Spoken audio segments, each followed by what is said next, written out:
Magandang araw po muli sa lahat ng mga listeners ng aming channel. Isa na naman pong inspirational love story ang ibabahagi namin sa inyo na sana ay kapulutan nyo ng aral. Ito ay pinamagatang The Dance of Temptation. Ano nga ba ang tunay na kahulugan ng pagmamahal? Isang damdaming ipinapaabot sa pamamagitan ng mga salita at kilos o isang lihim na itinatago sa mga mata ng bawat isa. Ang pag-ibig ay hindi lagi makikita sa mga malalaking gestures o grand na pagsasalita. Minsan, ang pinakamalalim na pagmamahal ay matatagpuan sa mga simpleng bagay, sa mga mata ng isang tao na matagal mong kilala, sa mga lihim na hindi kayang sabihin, at sa mga pagkakataong nagpapakita ito ng katahimikan kaysa sa ingay. Ngunit kahit na ang pagmamahal ay tila isang misteryo, ang totoo, hindi mo malalaman kung hanggang saan ang kaya mong ibigay at tanggapin. Maliban na lang kung darating ang oras na tatanungin ka kung gaano ka katatag sa pagharap dito. Hindi lagi madali, pero sa bawat pagsubok, mas pinipili natin na magpatuloy sa kabila ng mga kalituhan. Dahil ang pag-ibig, higit pa sa mga salitang kayang ipahayag. Ito ay isang pakiramdam na hindi kayang paghiwalayin ng distansya, oras, ni na mga pangarap na tila imposible. Halina at sabay-sabay po nating pakinggan ang love story ni Mira. Si Ethan Velez ay tahimik na nakaupo habang pinagmamasdan ang kasayahan mula sa kanyang mga web camera na matagal na niyang isinet up bago pa magsimula ang okasyon. Sa sandaling yun, naka-zoom in ang isa sa mga kamera sa mesa kung saan nakaupo ang magkakapatid na Revilla. "Tinetesting mo na naman yung bagong gadget mo," bati ng isang pamilyar na tinig mula sa pintuan. "Leo, kailan ka ba matututong kumatok?" Sagot ni Ethan na halatang hindi na nagulat. Alam ko na. May pagka-voyeur ka rin talaga." Biro ni Leo habang marahang siniko siya sa balikat. "Pero at least, hindi ko yung tipong naninili para sa kalaswaan." Napangiti si Ethan sa sinabi nito. "Si Mama kasi ang may gusto nito. Simula nung may nabasag at may nawala nung nakarang taon, ayaw na niyang ulitin yun. Wala naman siyang napatunayang may sala, pero ayaw niyang malusutan ulit." "Paranoid na naman si Tita Cecil ah." Iling ni Leo habang nakatingin sa monitor kung saan makikita si Mira Revilla. Walang kaalam-alam na nakatutok sa kanyang kamera. "Mga mumurahing ashtray. At isang flower vase lang naman yung nawawala o nabasag." Sagot ni Ethan halatang hindi gaanong interesado. "Pero mas okay na tong ganito kaysa makinig sa sermon ni Mama buong taon." "Saglit lang pare. Hindi ba sila yung magkakapatid na malapit lang dito? Tama ba?" Tanong ni Leo nakatingin sa screen. "Selena, Riva at Mira." Sagot ni Ethan sabay ayos ng kamera. "Ang gaganda ng mga ate pero si Mira cute at hot." May ngiting tukso ni Leo. Humarap si Ethan ng seryoso. "Anong ibig mong sabihin?" Simple lang, sina Rico at Anton. Nagbibiroan kung sino ang makakauwi kasama si Mira." "Para saan?"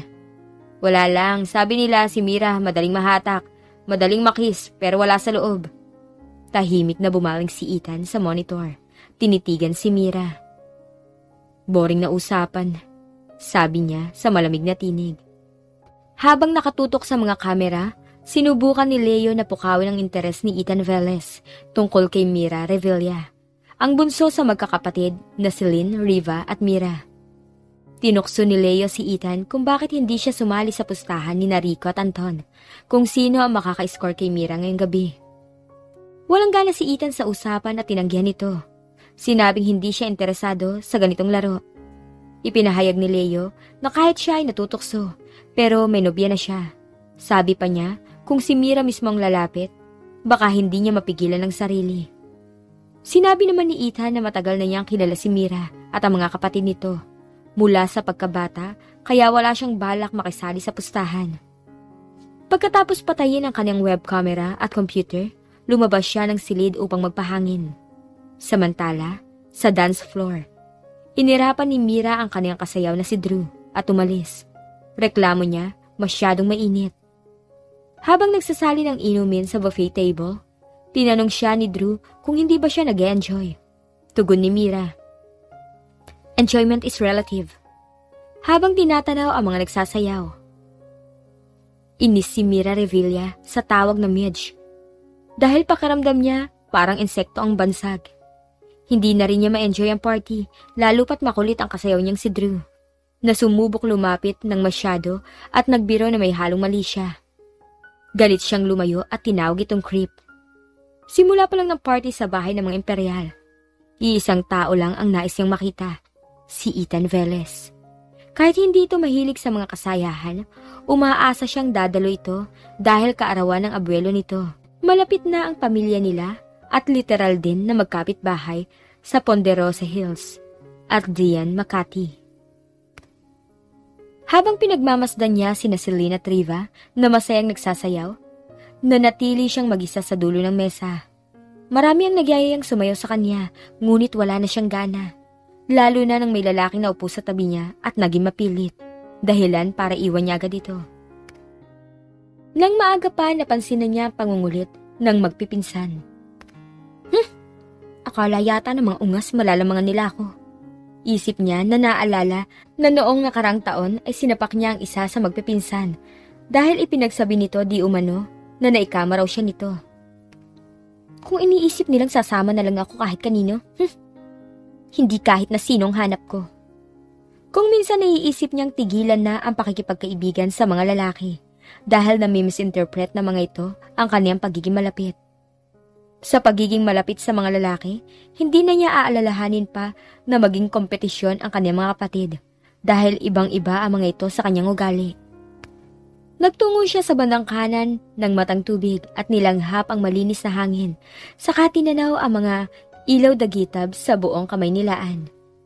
Ilang minuto na siyang nakatayo ron nang mapansin niyang hindi siya nag-iisa. Sa kabilang dako ng matang tubig ay may nakita siyang silhouette ng isang matangkad na lalaki.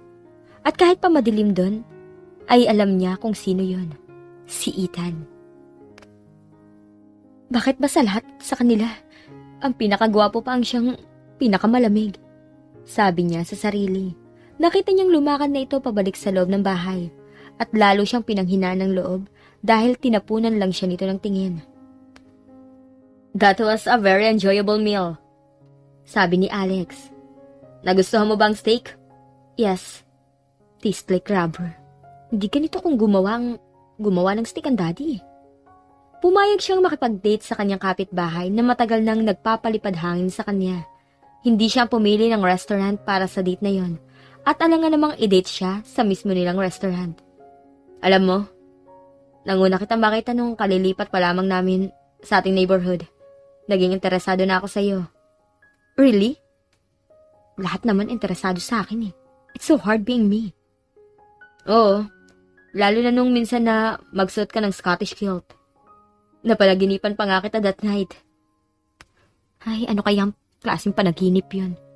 Chuck, hindi nakakatuwa. Then I decided that I must know you better. That's why we're here. Hinalikan nito ang kanyang kamay habang siya ay nakatingin lang sa mukha nito. Alam niyang wala siyang madamang ibang damdamin dito. Hindi repulsive na hawakan nito ang kanyang kamay at halikan yon, pero hindi rin siya touch. Binawi niya ang kanyang kamay at ipinagpatuloy ang pagkain. Nang nasa daan sila paakyat ang antipolo, pinili ni Alex ang shortcut, imbis na ang daan na patungo sa kabayanan na malapit sa simbahan. Hindi siya umimik nang hawakan nito ang kanyang kamay na noon ay nasa ibabaw ng kanyang handbag. Walang ano-ano, lumiko sila sa isang compound na walang masyadong ilaw. Hindi alam ni Mira kung anong establishment yon na kanilang pinasok. Nang itigil ni Alex ang kotse sa tapat ng isang maliit na gusali, ay lumabas ito. Hintay mo ako dito ha. Nang mapag-isa siya, napaisip siya kung anong lugar yon. Nakita niya ang linya ng kubo-kubuhan sa isang dako ng compound. Napadaan na sila minsan ni Selena at Riva. Subalit hindi nila alam na mayroon palang resort doon. Resort? Marinyang bulong sa sarili. Resort na may cottage for rent. Napanipis ang kanyang mga labi sa galit at naningkit ang kanyang mga mata. Noon din niya binuksan ang pinto at mabilis naglakad palayo. Alam niyang hahanapin siya ni Alex, kaya nang makatanaw siya ng isang kolumpon ng mga halaman, kaagad siyang nagtago. Mula sa kanyang kinalalagyan, nakita niyang lalaki na lumapit sa kotse at nagtaka kung bakit wala na siya. Naglakad-lakad ito palibot ng kotse habang lumingalinga, halatang naghahanap. Mira, lumabas ka na. Kung ayaw mo, hindi kita pipilitin. Loko kang hungkang ka. Nagsabi ka muna dapat na dito mo ako dadalhin. Naku, tigok ka na talaga sa akin. Matagal siyang naghintay bago umalis ang kanyang kadate. Nang makita niyang umarangkada na ang kotse nito, saka siya lumabas ng kanyang taguan. Sa kanya naalala. Ay, naiwan ko ang bag ko sa kotse ng loko. Mabuti na lang talaga mababa ang takong ng suot niyang sapatos. Alam niyang mahigit 7 kilometro ang layo niya mula sa kanilang bahay at halos dagukan niyang sarili sa kanyang kagagahan. Di na ako makikipag-date sa lalaking hindi ko gusto. Dahilan sa dark chocolate brown ang suot niyang blusa at itim ang kanyang pantalon, halos hindi siya makita sa dilim. May ilang sasakyan na ang nagdaan, ngunit hindi siya pinansin. Hanggang sa may isang kotse na nag-pull over at sinabayan ang kanyang paglakad. Una ay pinagmasdan niya yun. Volvo, okay na rin. Kaso ay nagbago ang kanyang isipan. May loko rin bang Volvo owners? Mira Revilla, is that you? Tanong ng lalaking driver. Sakay na. Ethan? I'm glad it's you. Sa tuwa niya ay ginawaran muna niya ito ng halik sa pisngi bago nagsettle sa upuan. Napangiti lang ito sa kanyang gesture. Nang pasasalamat, saka nito muling pinaandar ang sasakyan. My poor feet, sabi ni Mira na pilit abutin ang kanyang paa pagkatapos e-fasten ang seatbelt. Bakit naglalakad ka sa ganitong oras ng gabi? Hindi mo ba alam na maraming loko sa dang to? Alam ko, kaso isa ring loko ang tinakbuhan ko, kaya ako napilitang maglakad. I'm glad si Ethan Velez Imperial MD ang aking rescuer. Binigyan niya ng diin ng MD. Paano mo nalaman na doktor ako? Nalaman ko mula sa caretaker ng bahay niyo. Buti ka pa may titulo ng MD, samantalang ako, JM pa rin eh, ever. JM? Jerk magnet. Ewan ko ba sa inyo mga lalaki? Nakapanlibre lang ng dinner, para bang karapatan na niyo na ikama kami mga babae. Hindi naman lahat. The woman I dated were more than willing to go to bed after dinner. It's not surprising. Ang gwapo mo naman kasi. Crush ka nga ni ate nung siya teenager. Kaso may girlfriend ka na nun. Pauwi ka ba sa hills? Kaya ka nasa dang to? Yeah, I'm going to collect some old stuff para dalhin sa bago kong tirahan. Stay out of trouble, okay? Hindi lang si ate nagka-crush sa'yo Bulong niya sa sarili. Ako rin, up to now. May bisita ka, Mira! Sabi ni Celine na pumasok sa komedor kung saan naroon sila ni Riva at nag-aalmusal. It's the jerk from last night's adventure. Ganun ba? Hintayin niyo lang ang signal ko ha. Ang mukha niya kapag walang make-up ay kakaiba. Siya ay fixie face at sa kanyang slender na figura ay para siyang isang teenager. Nakahagilap siya ng panali ng buhok at habang itinatali yon, naglakad siya patungong sala. Anong ginagawa mo dito? Naiwan mo to sa kotse ko. I came here to make peace with you. I'm sorry. Alam mo, Alex, I don't even kiss on the first date. Ang magmotel pa kaya? Hindi ba ikaw yung panayang forma sa kalye para mapansin ko? So last night, pinagbigyan lang kita. You know what I mean? I see. Okay, maupo ka muna dyan at may kukunin lang ako sa kusina ha. May sorpresa ako sa'yo. Ngumiti naman si Alex na malaki ang kumpiyansa sa sarili, na maayos ang lahat sa pagitan nila. Biglang labas si Celine na may hawak na armas. Si Riva may hawak namang matilos na bagay. At inabot nito kay Mira ang isang makinang na palakol. Ikinuwento niya sa mga kapatid ang pangyayari ng nakaraang gabi. Pinagbigyan mo pala ako kagabi Ngayon, pagbigyan mo naman kami magkakapatid. You're joking. Hindi kami nagbibiro Kapag nasa loob ka pa rin ng bakuran namin, sa bilang na 10, masasabugin ko ang kaligayahan mo. Lokong yun, sisirain pa ang gana kong kumain. Sabi naman ni Riva. Next time ate ha, ako naman ang hahawak niyan. Sabi uli ni Riva sa panganay nilang kapatid. No, hindi pwede. Mababa lang kasi yung temper mo eh. Tanggi naman ni Celine. Ingat ka na lang sa susunod na date, Mira. Thanks ate. Tugon niyang medyo pabulong. Ang kanyang pangpalubag loob ng nakaraang gabi ay ang engkwentro kay Ethan. Stranded si Celine kung saan sa Metro Manila at si Riva ay nagkulong lang sa kwarto nito mula pa nang dumating. Umuugong pa rin ang malakas na hangin sa labas at wala silang kuryente. Gumawa ako ng tsaa para sa ating dalawa, Mami. Sabi ni Mira na ibinaba sa breakfast table ang tangan na tray na may tea service.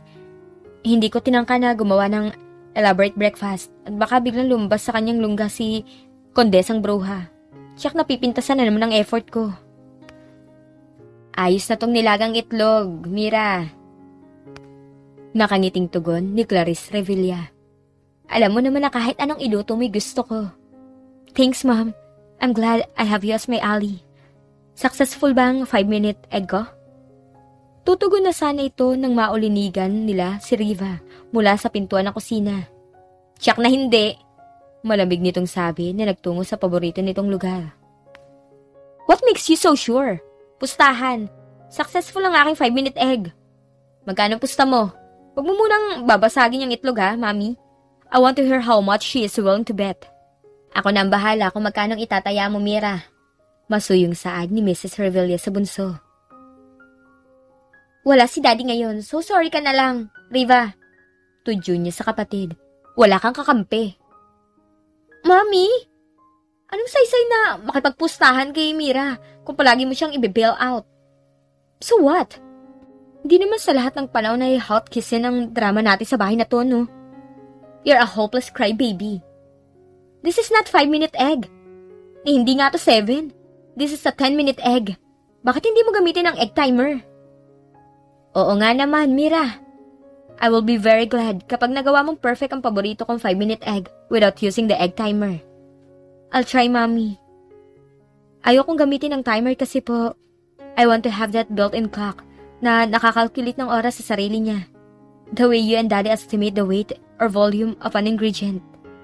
It's kinda freaky na yung bang kaya niyo mag-measure ng asin at asukal na hindi gumagamit ng kutsara o kiluhan. Mira! Natatawang sabi ng chef na kapatid na umikot din ang mga bola ng mata. Hindi lang ang kawalan ng time consciousness ang issue mo. Matilamsikan ka nga lang ng mantika habang nagpiprito. Kulang na lang magpa-confine ka sa ospital. Masakit kaya matalamsikan ng mantika, no? Ang mga kagaya mong may asbestos hands, bagay maging assistant na kalaban sa lupa. Sino yun? Tanong ng kanilang ina. Naku, Mami, yung pinuno sa ilalim ng lupa. Thanks for the compliment, ha? You're welcome. Nayaya nga pala ako ni Fortune Bautista doon sa kapilya ng San Roque. May medical mission daw doon. Saka doon na lumikas yung mga taong nasalanta ng bagyo. Saka nag-text sa akin si Ate Celine. Sasama din daw siya sa isang relief action sa Quezon City. Ikaw, Riva, may pupuntahan ka rin ba? Wala, Mommy. Kailangan po kasi nasa mood muna siya, Mommy, para makaisip ng magkawang gawa. Biro lang. Alam ko namang sumasama ka kay Daddy kapag meron siyang feeding program. Meron ka bang maidodonate na mga damit? Sabi ni Fortune, magdala daw ako ng kahit na yung ano bang maidodonate na pagkain, damit or whatever. Nag-isip ang kapatid. In fact, marami akong damit na hindi na nagagamit. Come with me. Sa kwarto ko pagkatapos nating mag-agahan, ha? Ang gwapo nung hombre na yon, Mira. Sabi ng bading na si Fortune, habang sila ang tagakuha ng presyon ng dugo sa bawat dumating na tao sa medical mission.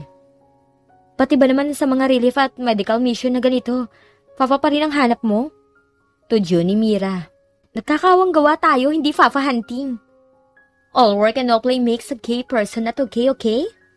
Okay lang din na magkasakit kung kasing gwapo niyang titingin sa akin.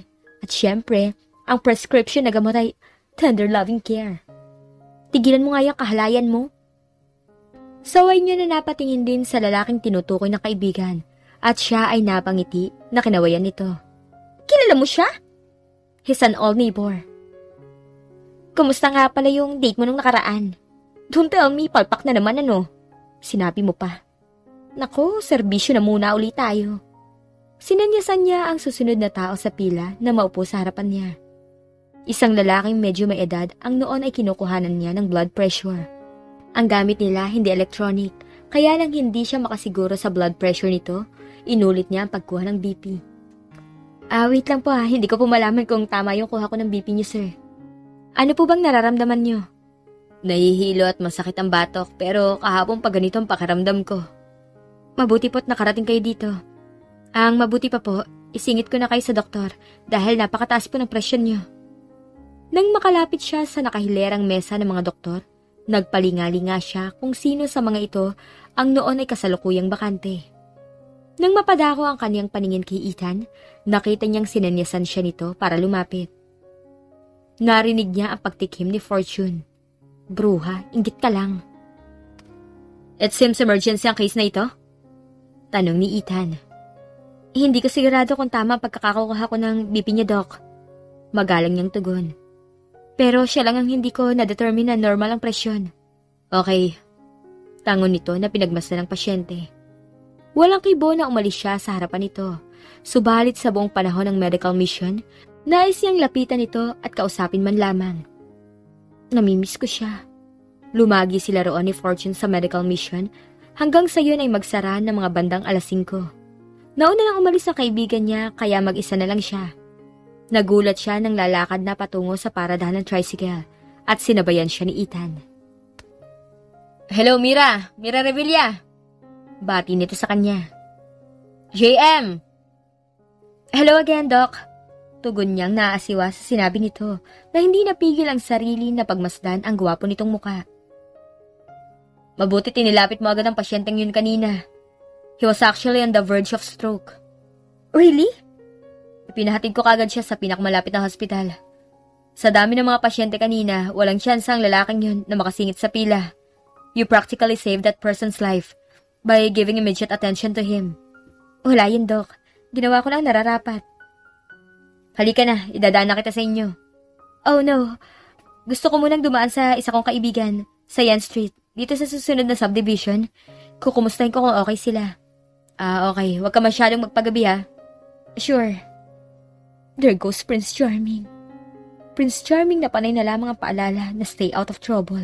Huwag magpapagabi. Yun ang kinalulungkot niya. He thinks I'm always up to some mischief or something.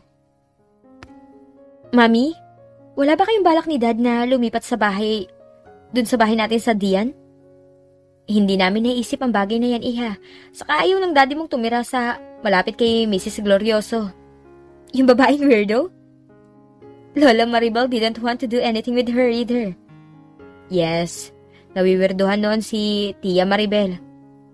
Pero, bakit mo naitanong kung nais naming tumira doon? Dahil ba sa mga imperial?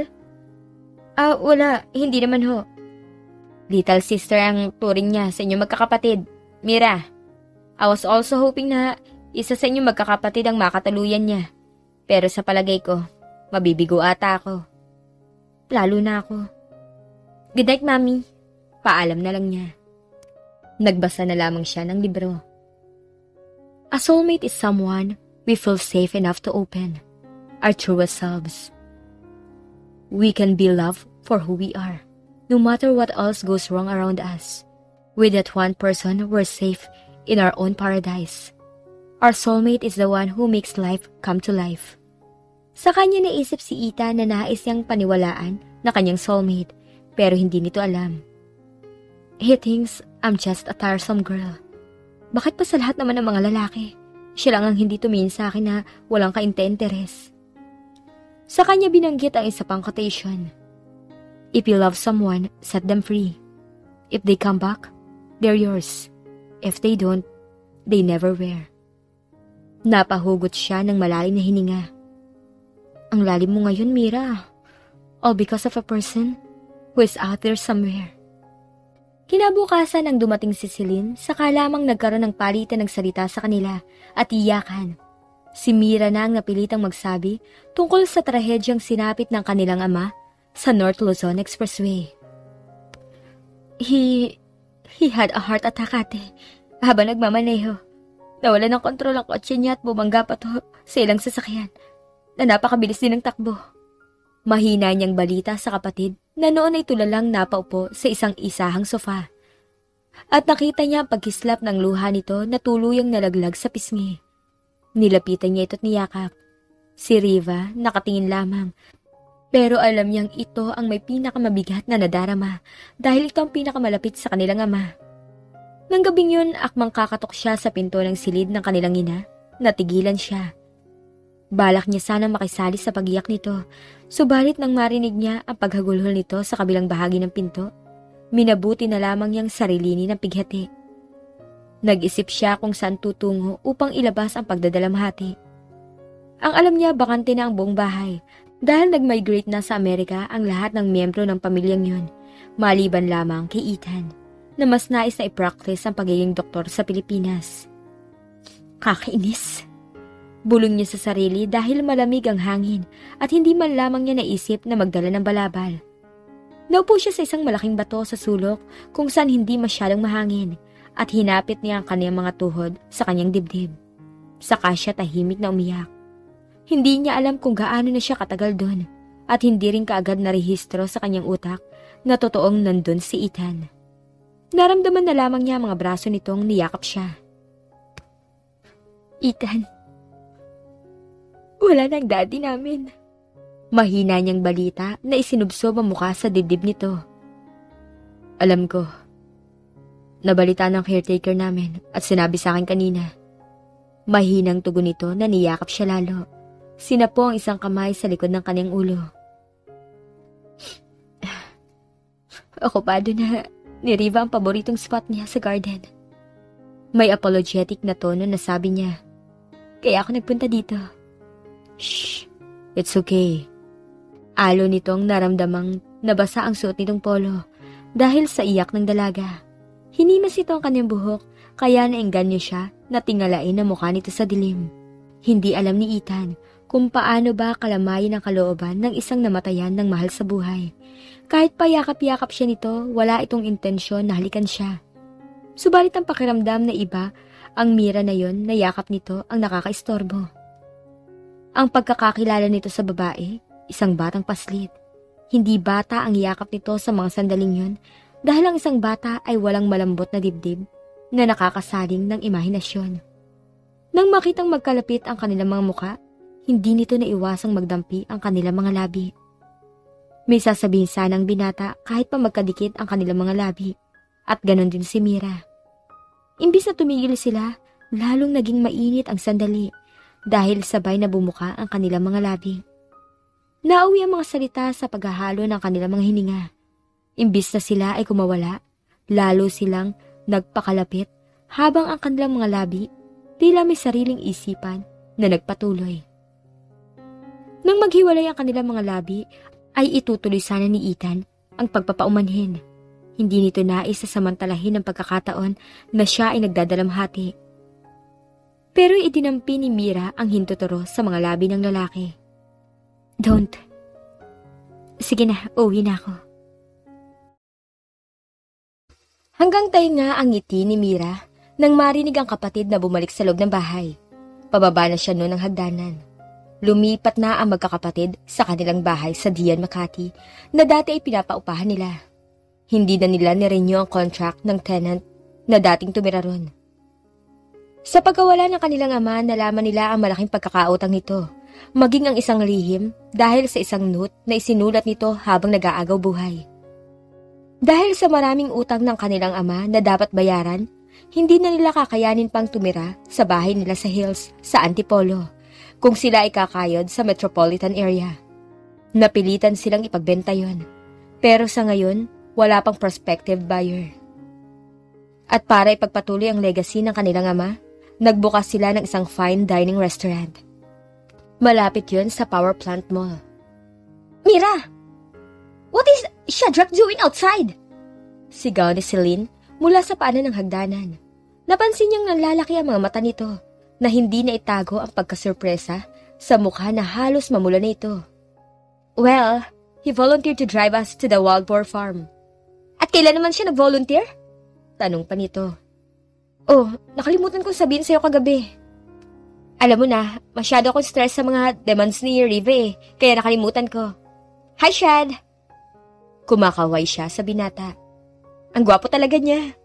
Halos matawa siya nang makitang tumaas ang kilay ni Celine. So, hindi ko na kailangang sumama kung ganun? Oh no, you have to come. Positibong sagot niya.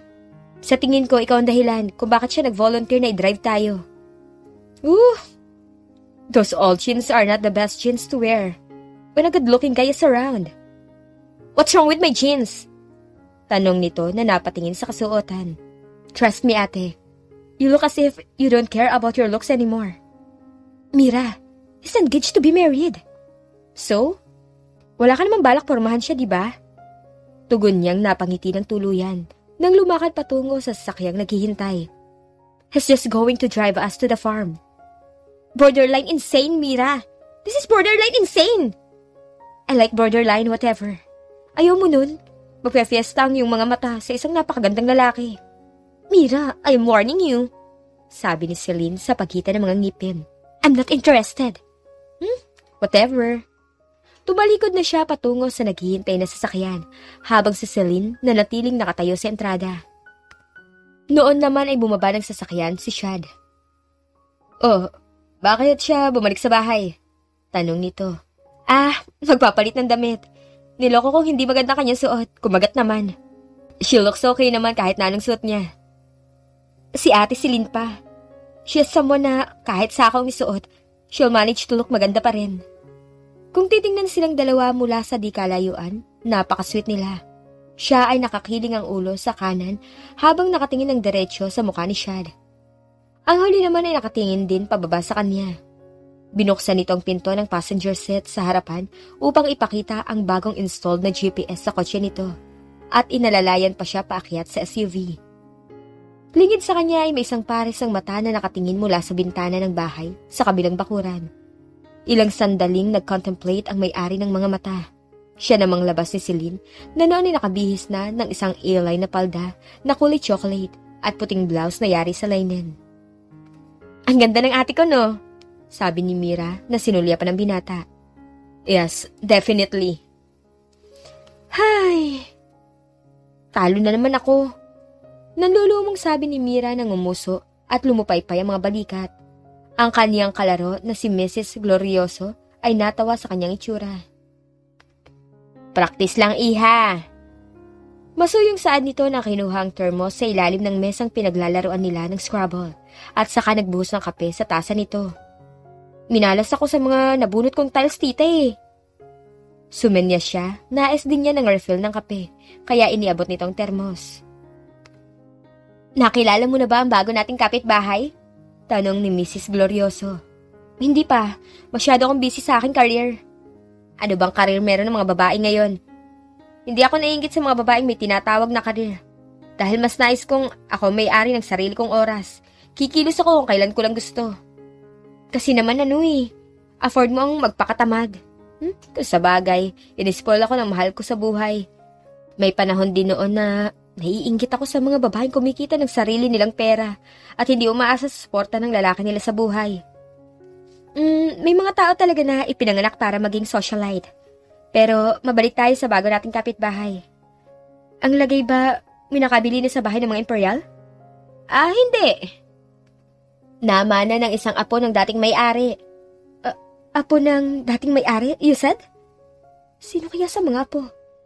Nakita ko nung nakaraang weekend na may malaking truck na nag-deliver ng mga bagong muebles. Wala na akong kape. Nako, disaster. Hindi ko nasabi sa inyo na ubos na ang supply ng kape. Sa Rustans lang nabibili ang brand na yun hindi ba? Kahit na anong brewed coffee brand, papatulan ko, wag lang ang instant, yuck. Pwes, ani ang kinuha ang termos sa ilalim ng mesa.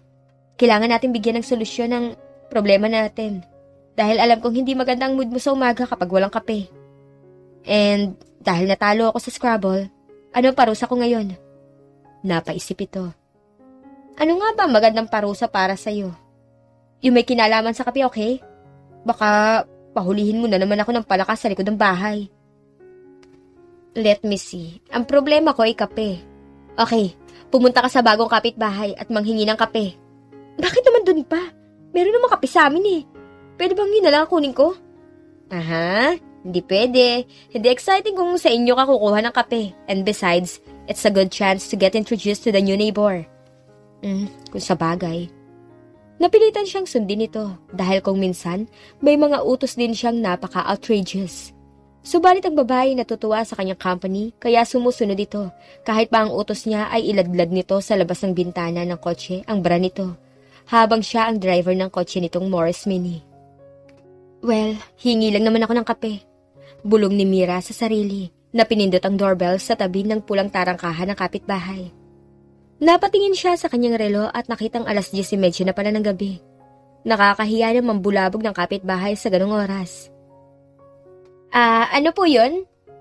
Gusto ko sana makausap ang amo mo. Sino po ang sasabihin ko? Pwede bang tumuloy? Kapitbahay niyo ako. Diyan lang sa katabing bahay nakatira. Tuloy po kayo. Sabi nitong may poker face. Salamat. Old style but nice. Pagdating pa lamang nila sa hallway ng bahay, hayun na ang kanyang bagong kapitbahay. May bisita po kayo, Doc. Anunsyo ng maid. Nangainit ang magkabilang tahinga ni Mira nang marinig ang salitang Doc. Bigla rin siyang napangiti dahil wrong timing ang entrada niya. Nakatapi lang ng puting tuwalya ang lalaki ng mga sandaling yon. Humarap ang binata. Kung nabigla man ito ay nabigla rin siya. Mira, what are you doing here? Same to you, Ethan. Hindi kaagad nag-sink in sa kanyang utak na si Ethan yon na papalapit sa kanya. I'm sorry to inconvenience you. Paumanhin niya na nanatiling nakatayo sa hallway. Can I go upstairs and put something on? That will calm my nerves for sure. Nakangitiring tugon niya. Is it nerve-wracking to see me again? May pilyong ngiti sa gilid ng mga labi nito. Hindi naman ako magtatagal. Manghihingi lang naman ako sa iyo ng kape. Kape? Kape ang pinunta mo dito at hindi ako? Yes. You see? Oh, shucks. Hindi ako sanay na kumausap sa tao na hindi ako nakatingin. Please, make yourself comfortable and I'll be right back. Thank you. Gosh, tapos na ako mag-dessert. Meron pang second helping. Magkapit bahay uli kami ni Ethan. Behave, Mira, behave. Hindi nga ito nagtagal. I'm decent now. We met again, Mira. The GM. Yes, Doc. Doc, Ethan Velez, what a mouthful. Aniyang nais dagukan ng sarili dahil bakit siya natameme sa harapan ni Ethan. Malay ba naman kasi niya na ito pala ang nakamana sa bahay ng lolo nito. Ang kaso pa, nagbalik din ang kanyang isipan sa halik na pinagsaluhan nila noong siya ay nagdadalamhati sa pagkamatay ng kanyang ama. I have a nickname, remember? Yes, a nickname is a good idea. And that's Evie.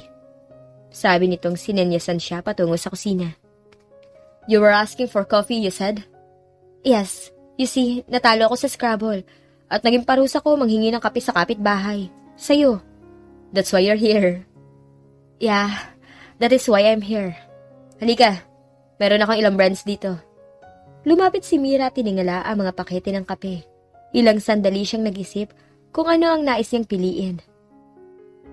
I want... This is... Sabay nilang sinabi ang mga pangungusap na hindi natapos. Natigilan sila nang magtagpo ang kanilang mga kamay sa pakete ng kaping yun. Saka sila napatingin sa isa't isa. Alam nilang iisang laman na kanilang isipan. Ang tagpong yun sa hardin ng mga imperial. Alam din nilang walang pipigil sa kanila na magtungo sa silid ng binata sa itaas ng bahay. Alam nilang pwede na nilang alisin ang kanilang mga damit sa mga sandaling yun. Subalit unang nagbawi ng tingin si Mira. Binawi rin niya ang kanyang kamay at inilagay yon sa kanyang likuran, na para bang naisikubli ang katotohanan na siya ay napaso. Will this be too good for your Scrabble opponents? Ang kanilang napiling kape ay isang pakete ng filter malt mula sa isang fair trade. Napaisip siya kung sasabihin ba niyang iisa lang ang kanyang opponent. Oh, they are very sophisticated coffee drinkers. Tugon niya na pinihit ang impulse na pairali ng pagiging flirt. Really? Yeah, they are... No, there's only one opponent. You see, I actually spend my evenings playing Scrabble with a middle-aged woman. Mira, you're so pathetic. Ano na lang ang iisipin niya tungkol sa'yo? Is there anything else you require? Wala na. Salamat. By the way, masaya ako dahil magkapit-bahay ulit tayo. Napangiti ito sa kanyang sinabi, subalit hindi nagsalita. I'll be back. Huling sabi niya. Bilin sa kanya ni Mrs. Glorioso ay ilagay lamang sa ilalim ng malagong halaman sa bandang kanan ng pinto ang kape at doon na lang nito kukunin yon bago mag-almusal. Kinabukasan habang nag-aalmusal sila, nakatanggap si Mira ng text mula kay Mrs. Glorioso. Masarap ang kape na nahingi mo sa kapitbahay. Tell me more. Mukhang masaya ka ngayon Puna ni Celine na pinukol siya ng tingin na may pagsususpetsya. Siya nga pala, na-meet mo na ba ang bago nating kapitbahay? Sure, pahuli ba naman ako sa balita? In fact, I have already popped in for coffee. Really? Did you hear that, Riva? Little sister here has been to the new neighbor for coffee. Ay nako, maniwala ka dyan. Baka sabihin mo, inakyat niya si Ethan sa utos ng kanyang bagong best friend na si Mrs. Glorioso. Give me a break, will you? O kaya aminin ko, natalo na naman ako sa Scrabble. At inutusan ako ni Tita Cecil na nanghingi ng kape sa kapitbahay. Hindi na yun bago sa amin, Riva. Mira, natatawag sa ad ni Celine na hinuhuli siya. Okay. I went to Doc Ethan. What's wrong with that? See? Kung hindi mo ungkatin, pare half-truths ang ikikwento nitong kapatid natin para bumilib tayo sa kanya. Hi, ikaw talaga, Mira. Grow up a little and you'll be fine. Nakataas ang kilay nito na nakatingin sa kanya. May isang tao dito na namumulan na naman ng mga hasang. Hindi nga ba? Natatawang sabi ni Celine na naupo sa usual na pwesto nito. Ano masasabi mo, Riva? Tungkol saan? Tungkol kanino? Kanino pa? Oh yes, Ethan Velas Imperial. Nagkilig-kiligan ito para asirin lalo si Mira. I also once had a hots for him. Oh, ayan, inamin ko na nagka-crush din ako kay Ethan, ha? Yes, Ethan is that beautiful person every girl in our old neighborhood, sometime or other, thought she could marry. Ay, nakakainis mga kontrabida. Makalis na nga. Kala nyo kayo lang marunong ma-in love. Nagkatinginan sina Celine at Riva, saka nagtawanan ng mga ito. Nakapamili na siya ng mga sangkap para sa araw na yon. Nang may ipabili na naman si Riva, kaya kailangan niya magpunta sa San Andres Market. Minabuti na muna ni Mira na dumaan sa bahay dahil naiwan niya ang kanyang sunglasses. Habang hinihintay na lumabas ang kanilang katulong, natanaw niya ang pamilyar na muka ng isang babae na lumabas mula sa gate ng kapitbahay. Kinawayan niya si Liz, na nakakatandang kapatid ni Ethan. Napangiti ang babae saka ito lumapit sa kanya. My goodness! Maliit ka pa nung huli kitang makita bago ako pumunta ng States. As you can see, hindi ako masyadong tumangkad, gaya ng mga kapatid ko. Ow, get off of it. You're so charming, so petite. I wonder kung sino sa mga kamag-anak kong lalaki ang nagkagusto sa'yo. Dahil madalas silang dumalaw sa amin noon sa Ponderosa Hills para lamang sumili sa inyo magkakapatid. Ay nako, binasted ko lahat. Wala akong na-edit man lang kahit isa sa mga kamag-anak nyo. By the way, kumusta na nga pala sina Celine at Riva? Lahat kami busy sa aming restaurant venture. Mula nang mawala si Dad, sa isang aksidente, kami na nagpatuloy sa business. Oh yes, I heard that one time when I called Mom on the phone. It must be very, very tragic for your family. I remember, all of you were so close. Shucks, I'm running late. I just dropped by dito sa bahay ni Ethan He asked me to inspect if everything's in good shape and taste. I made some notes on the things na dapat i-renovate and... Why don't you come to my dinner party on Friday? Isama mo sina Celine at Riva. It will be good to see them again. Friday? I'm the only one who can be spared. Dahil nagawa ko na during the day ang trabaho ko. I'm sorry, baka ako lang makapunta. That's a shame, but it will be good to have you. Sagot ko na ang cake para sa dessert. I'll ask Jillian to bake your favorite. I remember you love Daddy's cheesecakes, di ba? Oh, that will be lovely. Tugon nitong hinalikan na siya bago tumawid sa kabilang panig. Pinilit ni Mira na maging animated sa pakikipag-usap sa middle-aged na lalaki. Ito ay nakapwesto sa kanyang kaliwa na ikinekwento ko saan parte ng mundo ito nakarating. Ang nasa kanan naman niya ay isang middle-aged na babaeng walang bukang bibig, kundi ang mga cosmetic surgery procedures na dinaanan nito. Siya ang pinakabata sa mga bisitang dumating.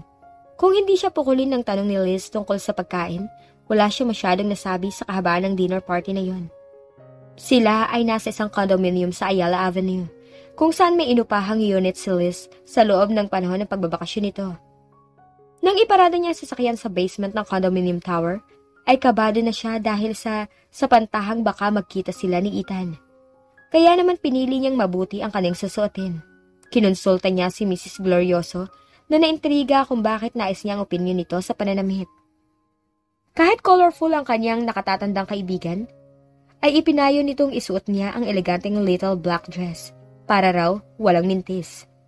Kaya sa mga sandaling yun ay suot niya ang isang lampas tuhod na black velvet dress. Yun ay walang manggas na naghugis lamang ng ternuhan niya ng malapad na velvet din na sinturon. Tinukso siya ni Riva na mukha raw siyang nilalang na galing 1960s. Subalit binigyan siya ni Celine ng thumbs up.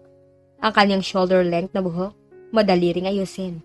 Pagkatapos niyang i-blow dry, para na siyang galing sa isang hair salon, sa kintab ng kanyang crowning glory. Nais niya sana ang konting wave, kaso wala na siyang panahon para pumunta sa beauty parlor. Nag-text na rin siya kay Celine upang sabihin dito na wala sa dinner party ang lalaking pinag-usapan nila. Napatingin siya sa katabi niyang babae na tumindig upang magpaalam dahil magsisigarilyo raw ito sa balkon. Nagsisunuran ang iba pang mga bisita hanggang sa sila ni Liz ang natira sa komedor. "Oh, Mira, pasensya ka na. Hindi man lamang tayo nagkaroon ng pagkakataon na mag-usap eh." Paumanhin ito sa kanya. "I expected Ethan to come, pero wala man lang pasabi na hindi siya makakarating. Ewan ko ba naman sa kapatid kong yun? Reklamo ni Mommy mula daw ng maging doktor ang anak niya. Hindi na niya ito madalas makita." Sasagot sana siya nang tumunog ang doorbell. Narinig niya ang mariing boses ni Liz na pinagalitang parang batang paslit si Ethan. "I'm really sorry, Liz. I had to go visit this elderly patient of mine.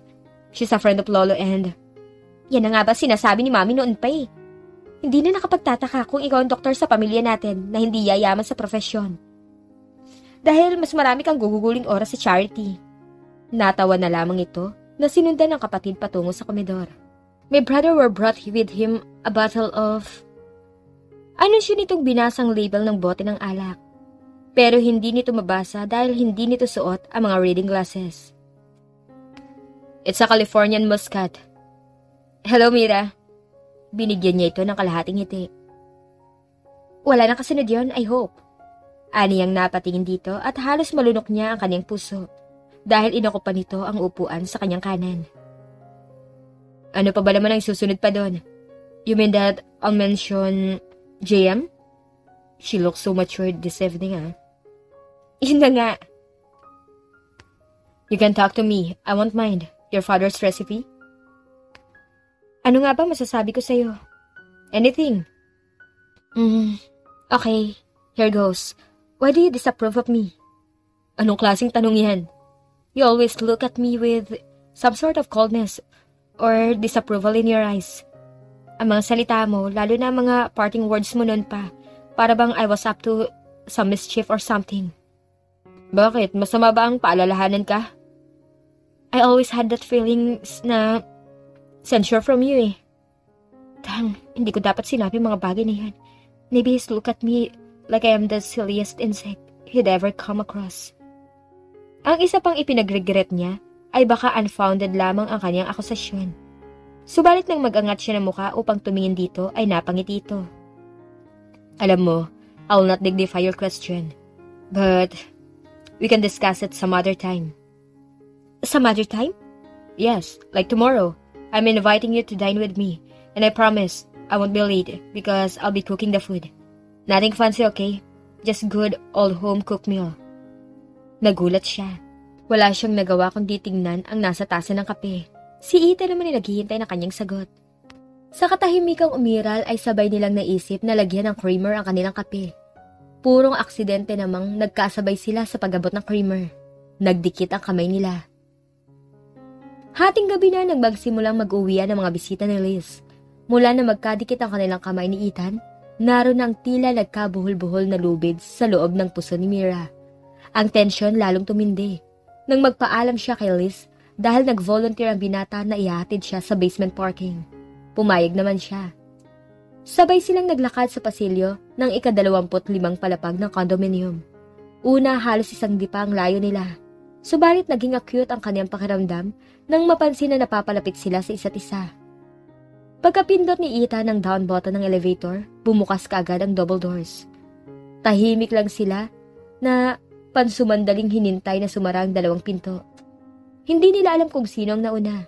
Si Mira ba na umakyat ang 2 braso sa magkabilang balikat ni Ethan upang magsalikop ang kanyang mga daliri sa batok nito? O ang binata ba na tinanganan siya sa magkabilang balakang at saka siya hinapit papalapit? Kahit pa mataas ang takong ng kanyang sapatos, kinakailangan pa rin niyang tumiyad upang maabot ang labi niyon na matagal na niyang pinananabikan. Lumiyad din ang kanyang katawan upang lalo siyang mapalapit sa katawan nito. Nalanghap niya ang malinis nitong amoy at nadama ang kanyang mga kamay, ang magaspang na hilat siya ng buhok. Iba ang halik na yon sa halik ng kanilang pinagsaluhan. Hindi na yon halik para aluin ang isang nagdadalamhati. Dumako sa bandang gitna ng kanyang balakang ang isang kamay ni Ethan para lalong idikit siya sa katawan nito. Ilang sandali pa, bumukas ang pinto ng elevator at tubiling humiwalay sila sa isa't isa. Tahimik silang naglakad patungo sa slot kung saan ipinarada ni Mira ang kanyang kotse. "You will dine with me tomorrow," paalala ni Ethan. I'm sorry ate," apologetic na sabi ni Mira na iniabot kay Celine ang isang hamper basket. "I have a dinner date and I like the guy. I have to hit the parlor to have my nails and hair done."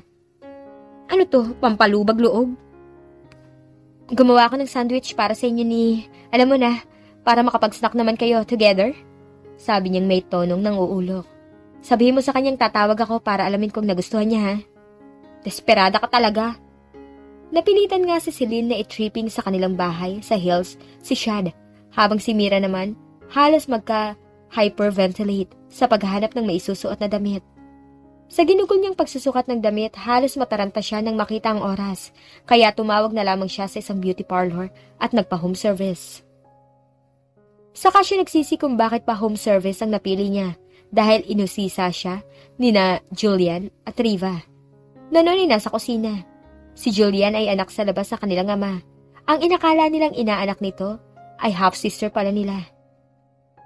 Nabunyag ang pagkatao ng babae bago pumanaw ang matanda sa isang aksidente dahil sa isang note na ibinigay nito sa mga pulis.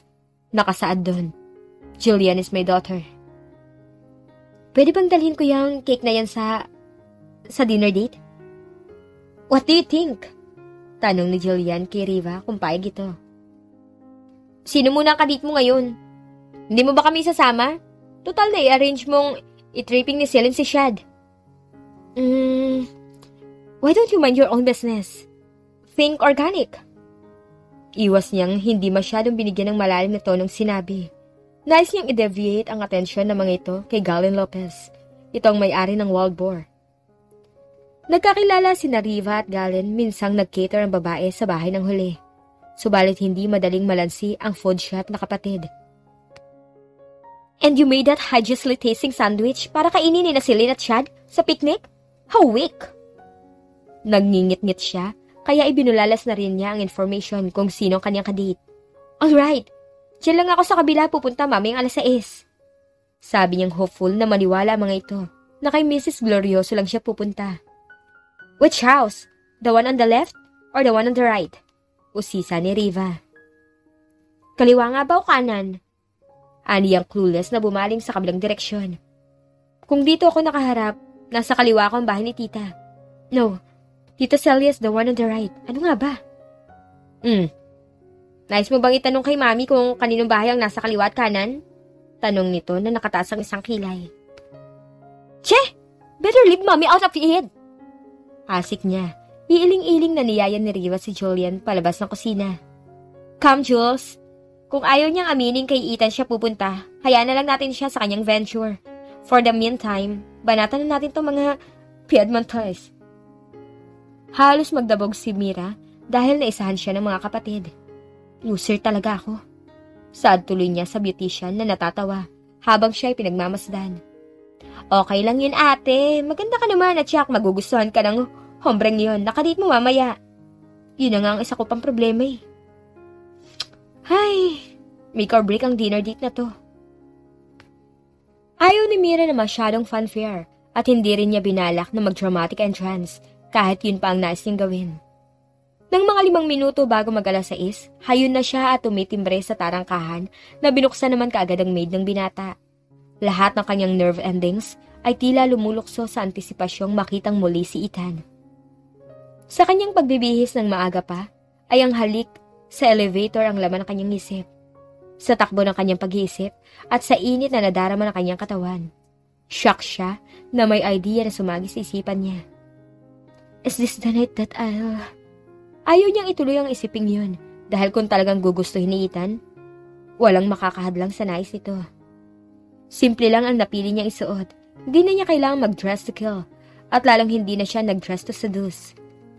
Nandun na naman ang parang lubid na magkapulupot sa sentro ng kanyang puson. Ang kanyang damit na linen na almost virginal ang pagkaputi at talagang napakasimple pero attractive para sa kanya.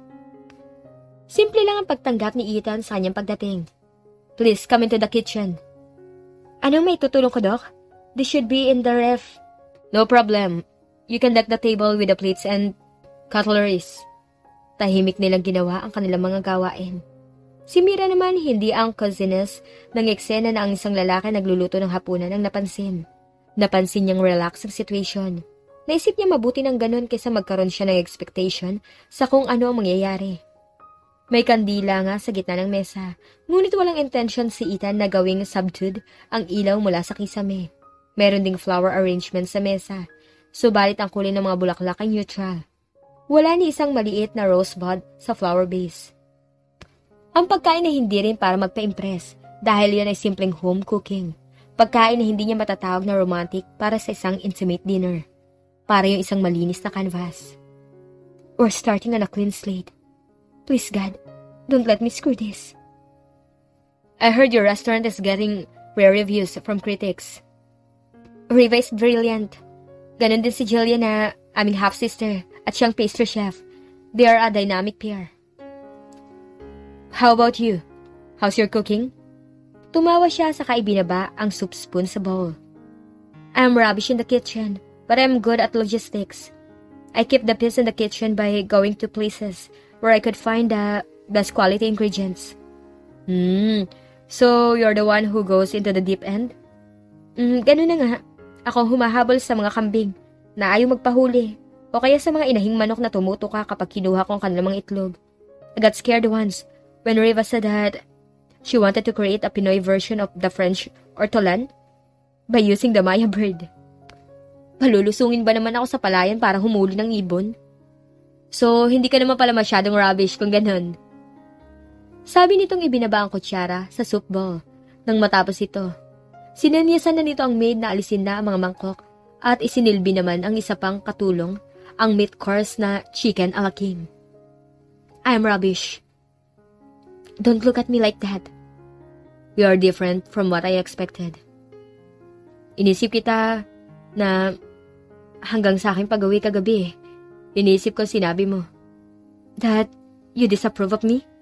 Dugtong niya na medyo asiwa na maging prangka. Yes, I always felt the censure whenever you look at me in the past. Inihain na paghimagas at kape sa sala at umalis na ang maid na nagsilbi para matulog na. Kahit na ano talaga ang gawin ni Mira na ikalmang sarili, hayon ang mga paru-paro na nagliparan sa kanyang sikmura.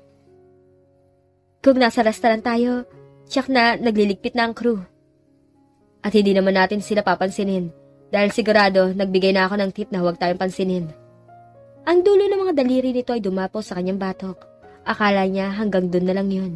Siya ay nagkamali dahil tuluyan siyang inakbayan nito at hinapit palapit sa sarili nito. May sinabi ba ako ginawa para i-disapprove ka? Masuyong tanong nito. Hindi siya nakasagot subalit malinaw ang pag-iisip kahit pa halos hindi huminga dahil sa sobra nilang lapit sa isa't isa. Wala nga naman. Siya pa nga itong nagkaroon ng realization na hindi niya gusto na ito ay indifferent sa kanya. Habang ang mga kamag-anak nitong lalaki, patay na patay sa kanya, nasa distansya lamang si Ethan. Nasa background at nagmamasid. No, wala kang sinabi o ginawa para i-disapprove ako. Nakayuko niyang tugon. Ano ang nais kong palabasin? What do you want me to do to remedy that? Kalimutan mo na yung sinabi ko. It was silly of me to think that way of you. Hindi na niya maidiretsong sasabihin dahil hinahalikan na ni Ethan ang gilid ng kanyang mukha. Pumihit na rin siya upang magkaharap ang kanilang mga mukha at nagdampi ang kanilang mga bibig. Kilala na nila kung paano gumalaw ang kanilang mga labi kaya perpekto ang halik. Bumaba ang isang kamay ng binata sa kanyang leeg at patuloy na gumagap ng kanyang collarbone. Hanggang sa masalabid sa strap, napadilat ang kanyang mga mata at bigla siyang napatigil sa paghaplos sa buhok nito. Naramdaman nito ang kanyang kawalan ng pagtugon kaya tumigil din ito. Something wrong? I have to... Kailangan ko na umuwi. May lakad ako sa madaling araw or else mag-aaway na naman kami ni Riva. Nakahakbang na sila ng ilan nang maalala niyang bumalik upang halikan nitong muli sa labi. Thank you for the food. Good night. Hindi siya pinigilan ng binata na umalis. Nakangiti nga ito nang siya ay makaalis. Aminado ito sa sarili na na-enjoy sa company niya. She's not so bad after all. Did she deliberately wear white linen to please me? Because I am a doctor? If yes, she's got the intended effect. Nakatulog ito na may kung ano-anong plano sa isipan. I'll pay her a visit one of these days. Hay, bakit ngayon ka pa dumating? Bulong ni Mira sa sarili nang makauwi sa kanilang bahay at sa banyo kaagad nagtuloy. Binuksan niyang cabinet sa gilid ng salamin para kumuha ng feminine napkin. Ay nako, may nangyari na sana sa amin ngayon. Sa kabila ng kanyang frustration, nandun ang kaligayahan sa kanyang puso. Naisip din niya na mabuti na nga nangyari na bigla siyang dinatnan. Nang nakahiga na siya, patuloy niyang ninamnam ang halik ni Ethan. Hindi yung katulad ng mga lalaking nakahalikan niya nang pa-experiment lamang. Kung bumigay agad ako, baka isipin niyang ang dali ko naman makuha. Kung sinaway ko naman siya kagad, sigurado hindi na niya ipagpipilitan ng sarili sa akin. Ay, ang hirap pala nito. Kung ganun siya ka-clueless tungkol sa pagkatao ni Ethan noong una, ay lalo naman siyang na-inlove sa misteryo nito. Isang gabi ay masayang-masaya sa kanilang tahanan dahil ibinalita ni Celine na engaged na sila ni Shad. I'm so happy for you, Celine, sabi ni Clarice na iniabot kay Julia ng singsing. Thank you, tita. Anang pastry chef na kapatid ni Mira. Palagay ang loob nito sa babae. Ang ganda talaga, Ate Celine. Pilit kong hanapan ng Flo, pero talagang pure eye siya. Bagay sa'yo, Jules. Naisip mo na ba kung sino ang guy na yon na nakabunggo ko sa mall? If not, you have to think hard. Saka natin siya balikan. Really, Riva? Tugon nito na sinundan ng tingin ng half-sister na patungo sa baby grand at naupo ron upang tumipati-pa. I think he's the type na mas malaki pa sa diamond na yan ang ibibigay sa'yo. Sabi pa ni Riva kay Julian. Napataas ang kilay niya nang marinig ang sinabi nito. Paano naman ako? Puti ka pa nga dyan, ilang generations nang ang kanigali nang nagpupunta sa restaurant para silipin at tingnan ka. Zero pa rin ba ang love life mo, Mira? May pag-along tanong ni Clarice. What happened to that dinner date with Ethan? Paano mo nalaman na nag-dinner kami ni Ethan, Mommy? I just have my way of knowing things. Bago pa man makasabat si Mira, bumaanat na si Riva na mahilig sa 70s music. Nang tipa sa piano at kinanta ang duet ni na Barbara at Donna Summer. It's raining, it's pouring. My love life is boring me to tears after all these years. Manggagalaiti na naman sana siya kung hindi nga lamang tumunog ang doorbell. It must be him! Excited na anunsyo ni Celine. Pakilabasin mo nga siya, Mira. He said he's just going to drop something. Will do, ate. Aniyang ninusuan si Riva. Pasalamat ka, I'm busy to deal with you at the moment. Whatever. Tugon nitong ipinagpatuloy ang pagtipa sa piano. Masaya siyang lumabas upang puntahan sa tarangkahan kung saan nakatayo si Shad. Pinapasok muna niya ito sa bandang loob ng bakuran. How's she? Tanong ng binata. Nasa 7th heaven. Ikaw ang topic namin sa kasalukuyan. At pinagpapasapasahan namin ang engagement ring nyo. I hope you don't mind. Oh. Inilahad niya ang kamay upang makita nito ang singsing at hinawakan naman nito ang kanyang daliri. Itinaas pa niya ang kanyang kamay upang pasinagin sa liwanag ng araw ang bato ng singsing. Nakakasilaw. I'm so happy for you, ate. Siya nga pala. Ano yun na ibibigay mo kay ate? Wait. Sabi nitong nagmuestra sa Totoro. Pagkuha lumabas ito ng tarangkahan upang may kunin sa loob ng kotse. Habang naghihintay, patuloy na pinasinagan ni Mira ang singsing. Umiba pa nga siya ng anggulo, kung kaya napabaling siya sa kabilang bakuran at nagulat na makitang nandun si Ethan. Mababa lang kasi ang pader na namamagitan sa kani-kanila mga bakuran, kaya kita nilang isa't isa. Nginitian at kinawayan pa niya ang binata na kumaway rin sa kanya bago to tumalima pabalik sa loob ng bahay. Na mga sandaling yun naman, bumalik na si Shad na may dalang isang napakalaking bouquet ng mapupulang rosas. Tell her I love her. See you, sis. Sabi nito na hinalikan siya sa noo. Yes, see you, Shad. Masaya niyang paalam. Nakangiti siyang naglakad ng kanilang driveway pabalik sa bahay. Sinulyapan niya kung nandun pa rin si Ethan, kaya lang wala na ito. Lingid sa kanyang kaalaman, nandun lang ang binata sa loob ng bahay nito at nakasilip sa pagitan ng slit ng Venetian blinds. Nagtataka si Mira nang makaraan ng isang linggo, wala pa rin siyang naririnig na communication mula kay Ethan. Nang umagang kasalukuyan, magkasabay sa paglabas ng driveway ang kanilang sasakyan. Isang formal na tango lang ang ibinigay nito. Hindi niya masyadong binigyan ng kahulugan ang malamig na pagbating yon. Naisip niyang baka nagmamadali lang ang kapitbahay patungo sa klinika nito. Subalit ng pagdating din ng hapon ng araw ring yun, nagkataong nagkasabay ulit sila papasok ng driveway at ganun ulit kalamig ang pagbati nito. Noon na siya nag-isip. Matapos silang kumain ng kanilang ina, lumipat siya sa bahay ni Mrs. Glorioso para sa kanilang paglalaro ng Scrabble. Parang wala ka sa mood maglaro, girl. What's wrong? Wala naman, tita. Hindi mo ako maloloko. Now, tell me, what's bothering you? Ipinagtapat niya sa nakatatandang babae ang tungkol sa malamig na pakikitungo ni Ethan. Kaya lang, nagkamali po yata ako, tita. I thought everything would be smooth after that. Yun pala, lalo lang nadagdagan ng distansya sa pagitan namin eh. Ano bang nagawa ko at bigla na lang siyang nalamig? Kwento mo, muntik na kayong mag-end up in bed. Kung hindi ka dinatnan ng yung period. Aba dapat lovey-dovey na kayo sa ngayon at hindi ka nandito para ako samahan, which is sad for me.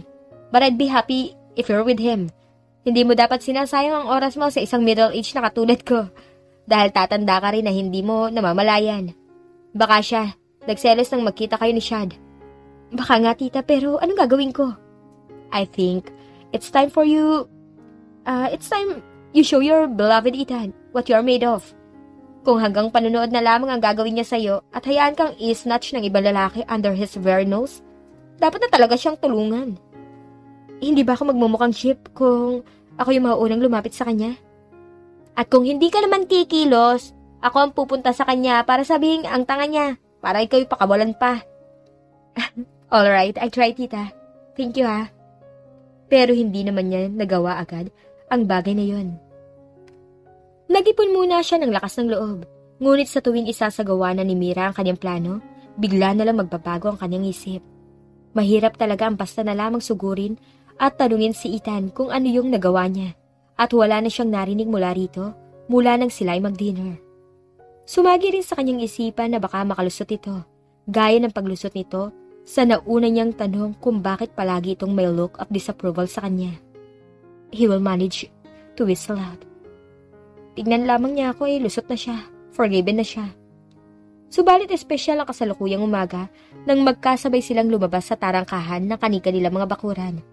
Hinihintay niyang daanan siya ng kaibigang si Fortune dahil magpapasama siya rito para maghanap ng espesyal na tableya sa Chinatown na nais ni Jillian para sa gagawin nitong chocolate fondant.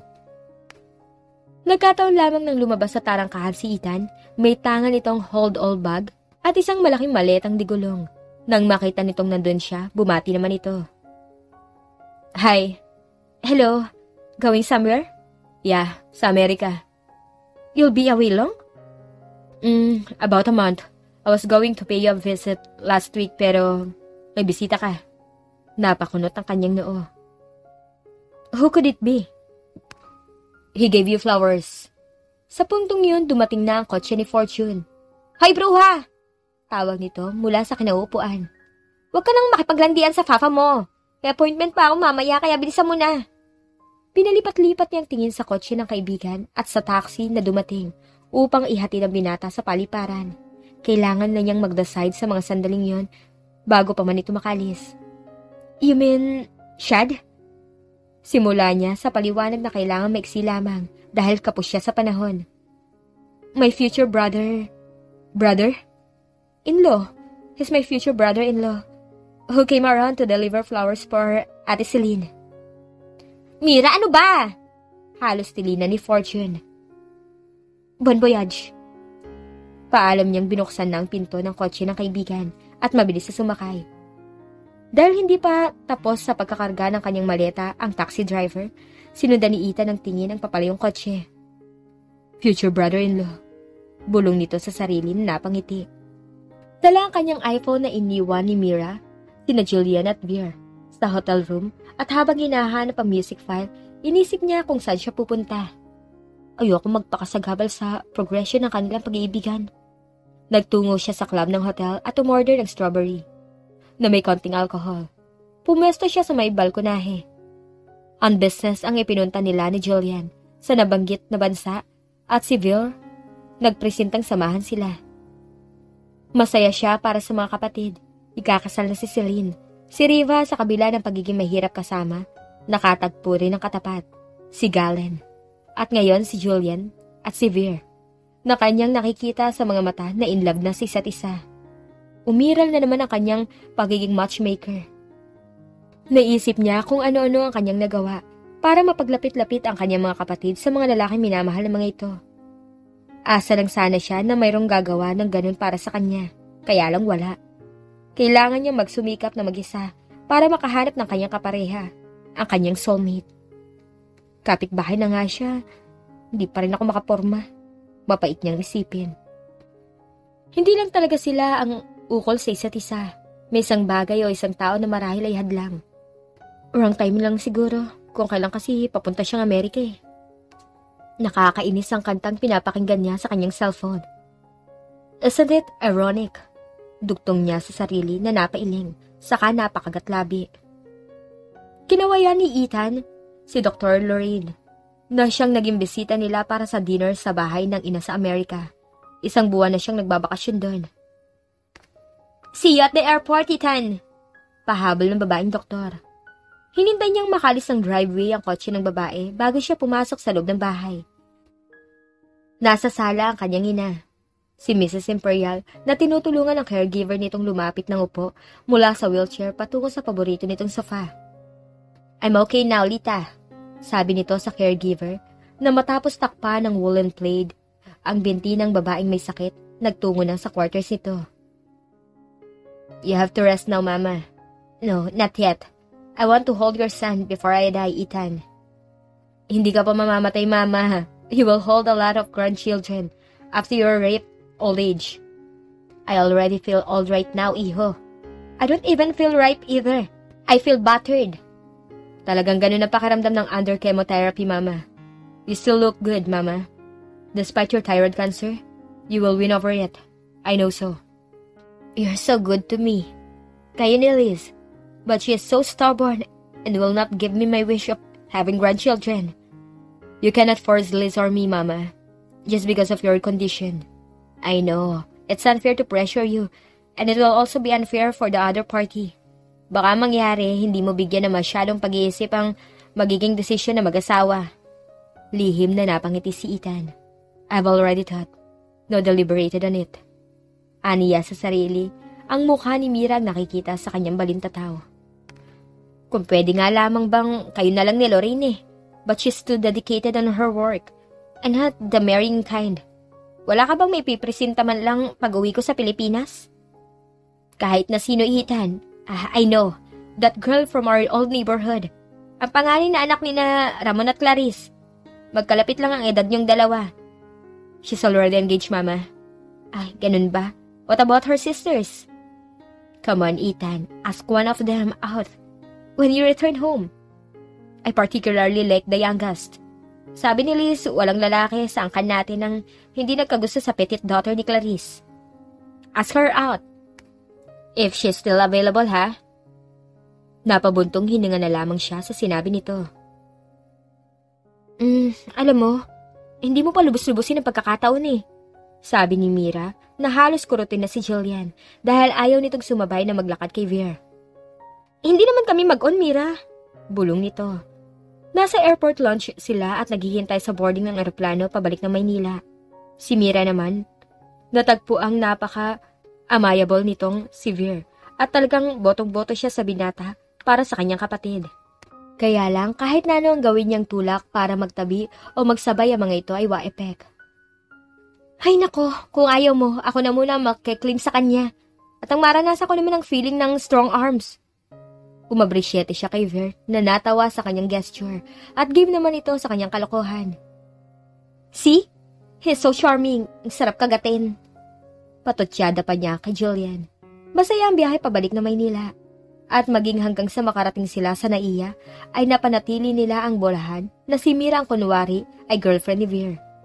Nang makababa sila ng eroplano at nasa arrival area na sila upang kunin ang mga bagahe sa revolving conveyor belt, ay halos humalakhak si Jillian sa pagkakenkoy ng dalawang nagpapanggap na mag-sweetheart. Iniangkla ni Veer ang braso nito sa baywang ni Mira at ang dalaga naman humilig na malapit dito na nakapatong ang ulo sa dibdib nito. Si Jillian nagtungo sa di kalayuan upang sila kunan ng litrato. Kaya naman kung titingnan sila, para talaga silang may relasyon at mukhang in love sa isa't isa. Ilang shots ang kinuha nito kaya nag-post pa sina Mira at Veer. Hanggang sa matanaw nilang paparating na ang mga bagahe sa kanilang harapan. Nung natigilan si Mira dahil sa kabila ng revolving conveyor belt, ay ang mga mata ni Ethan ang nakita niyang kritikal na nakatitig sa kanya. Hindi man lamang niya nagawang batiin ito. Nakita niyang dinampot na nito ang maleta at sa kanya napagtantong may kasama itong magandang babae. Natandaan niya mukhang yun ng babaeng doktor na nakita sa medical mission. Wala siyang nagawa kundi ang panoorin ng mga itong lumabas ng arrival section ng airport. Tahimik niyang dinampot ang kanyang bagahe at mula nun, hindi na siya kumibo. Pagod ka na, Mira? Tanong ni Veer na nakasakay na sila sa kotse. Yeah, simple niyang tugon. Isang round lang ng Scrabble ang tinapos nila Mrs. Glorioso bagong nagtanong ang nakatatandang babae. Tapos na ang mahal na araw ah. Biyernes Santo pa rin ang mukha mo, Mira. Usisa nitong tinitigan siya ng may pag-aalala. You also look pale. Overwork lang po siguro, tita. Pati naglilihi ng dalawa kong kapatid at medyo nahihirapan si Ate Celine kaya tinutulungan ko na rin siya sa kanyang trabaho. Ganun ba? Saka na lang uliho tayo maglaro ha? Poor girl. Kung may maitutulong ako, sabihin mo lang ha. Namimiss mo siguro ang mami niyo. She went to America after the wedding, hindi ba? Kailan siya uuwi? Hanggang middle of September po siya sa Amerika. Sige pa, good night.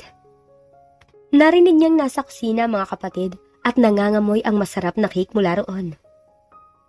Mira! Tawag ni Celine na naramdamang may pumapanhik sa hagdanan. Ikaw ba yan? Yes, ate. May titingnan lang ako dito sa taas at pupunta ako dyan.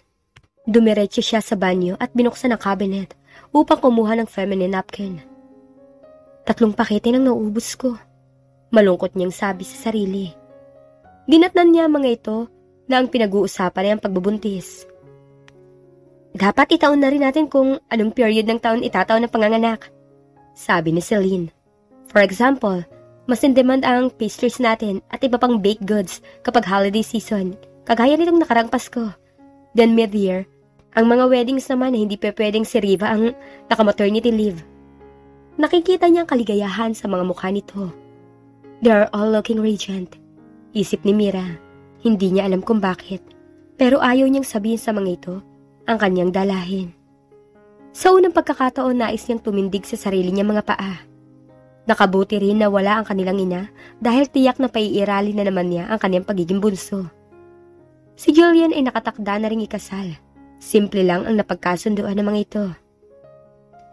Ayaw na mga itong mahati ang pansin ng mga magiging bisita. Kawawang Mira, alo ni Celine sa kanya. Parang wala kang kibunga yun Don't be afraid to voice your opinion out Future to ng business that we're talking here. I'll say something kapag lumabas na ulit ang sungay ni Riva. I'm in a good mood. Gowan will be here any minute now. Kababanggit pa lamang nito ng pangalan ng asawa, hayun na at may bumusina na. I have to go. I'd love to say, kaso namimiss ako ni Jethro sa almusal I really love that boy. Kiss Jethro and Galen for us Bili ni Jillian. I will. Maputla kami, dear sister.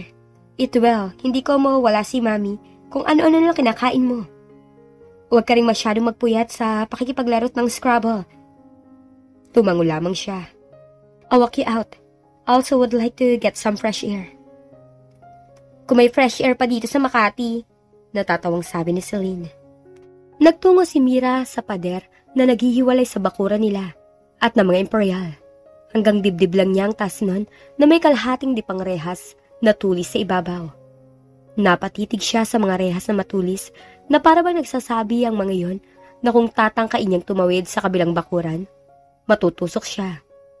Sa loob lang na maikling panahon mula na magbago ang takbo ng buhay nilang pamilya, siya na lamang ang walang masyadong significant na nagbago. Ang awitin na soulmate ni Natasha na mula noong pakinggan niya, nang sila ay nasa Hong Kong, palagi na niyang pinakikinggan dahil yun na ang kanyang personal anthem. Kapag wala siyang magawa, yun na rin ang kanyang pinakikinggan dahil yun talaga ang kanyang nadarama. Tumulo ang kanyang mga luha kapag napatutok siya sa kanyang muka, saka laglag ang mga balikat na ipinagpatuloy niyang pag-iyak. Anong gagawin ko? Tahimik niyang sabi sa sarili. Hindi niya alam kung gaano na siya katagal doon at hindi pa rin niya nais na pumasok sa bahay. Pinahid niya ng likod ng kamay ang kanyang pisngi. Are you crying, Mira? Tanong ng malalim na tinig. Si Ethan. Hindi niya ito nilingon.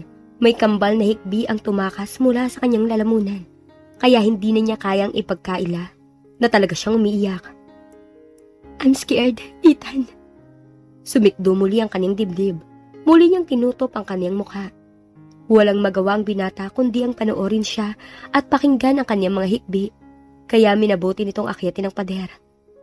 Ilang sandali pa hayon na ito at nakaluhod sa kanyang harapan at pilit angatin ang kanyang mukha mula sa pagkakatakip ng kanyang mga kamay. Ano bang kinatatakutan mo? I can't tell you. Hindi ang kanyang pagdudugo ang ibig niyang sabihin kundi ang kanyang damdamin para sa binata. Marami rin na maaaring maging dahilan ng masyadong pagdudugo ng isang babae. Naisip niyang ang isa sa pinaka-obvious na dahilan ay ang pagbubuntis. Subalit inalis niya ang isiping yun dahil manggagamot si Ethan at hindi ito kaagad mag-iisip ng kung ano-ano tungkol sa kanyang kalagayan hanggat hindi siya natitingnan ng isang manggagamot. I'm a doctor. You can tell me everything. You're very cold. Now, will you tell me what is it that scares you? Halos 10 araw na ako may mens. Hindi ko naman masabi kay Mami dahil baka mag-alala siya. Saka nasa Amerika pa. Bakit hindi mo sabihin sa mga kapatid mo? Tanong pa ni Ethan na nais sanang idagdag na, sa akin? Ayokong sirain yung happy atmosphere sa kanilang buhay. They're so happy and I don't want to infect them with my misery. You must stop carrying this way on your own. Here is what you and I are going to do. Nagkasundo sila ni Ethan na magkikita ng maaga kinabukasan. Naroon na si Mira sa labas ng kanilang tarangkahan bago pa lamang sumapit ang 7:00 ng umaga. Mukha siyang walang kabuhay-buhay.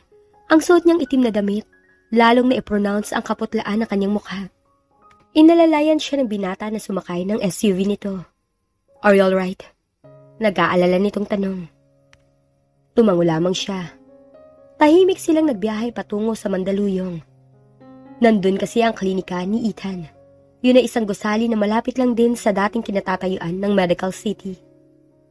Hindi pa talaga bukas ng oras na yon ang mga klinika, subalit dahil isiningit lamang siya ni Ethan, kinakailangan niya makipagkita sa isang doktor na kakilala nito. Come in! Natigilan si Mira na nanigas sa kanyang kinatatayuan. Para bang ayaw niya pumasok sa klinik ng babaeng ito na siyang nagdulot sa kanya ng malaking kasawian. Sige na, Mira. I will leave you in capable hands of my friend here. Her name is Dr. Lorraine. I think nakita mo na siya dahil noong nagkaroon ng medical mission sa malapit sa hills, nandun din siya. A friend? Inulit niya sa kanyang isipan ang salitang yun. Yun ba ay pabalat bunga lamang ng mga ito? Sino ang hindi mag-iisip kung anong relasyon ng dalawang consenting adults na pareho pang profesyon? Nasabay nagbiyahe pa uwi ng Pilipinas mula sa Amerika. Anong nangyari sa Amerika? Ano ang relasyon ng dalawa? Kinakain ng selos at inggit ang kanyang isipan. I'll be back, sabi ni Ethan. Now, let me see. Simula ni Dr. Chang. Ethan called me late last night and told me about your case. He wanted you to have an appointment immediately, kaya hito tayo ngayon. I'm Dr. Chang. What can I do for you, Mira? Ito yung 10 araw ko na mayroong mens. I see. How old are you, Mira? I am 24. Tinanong siya ng doktor kung kailan ang huli niyang regla at kung gaano katagal ang normal niyang period. Sinagot niya ang mga tanong na normal ang lahat maliban sa kasalukuyang pagdudugo. Pwede mo bang i-describe ang fluid na lumalabas? Masyado bang maraming buo-buo? Hindi po. Noong mga naunang 3 araw lang, may mga buo. Nito mga huli, dugo lang ang lumalabas. Do you use contraceptives, Mira? No. Sinagot din niya ang mga tanong kung nakaranas ba ng trauma ang kaniyang alam niyo na. O kung nagkaroon ba siya ng kamakailan lamang na infection. Wala rin siyang kahit na anong growth. Kahit na kapirasong bukol sa bahagi ng kanyang pagkababae. Are you pregnant or could you be pregnant? No. Wala naman akong oras para dyan. Ang dumi mo, normal? Okay naman. Okay. Para makasiguro tayo kung ano ang dahilan ng abnormal bleeding na yan, kailangan mo ng ultrasound test para magkaroon tayo ng picture ng uterus at iba mo pang mga reproductive organs. Hindi ka pa ba nagkaroon ng intercourse? Hindi pa. Okay. Naitanong ko yun dahil kakailanganin ko ang iyong consent kung papayag kang gawin ko yung examination sa'yo.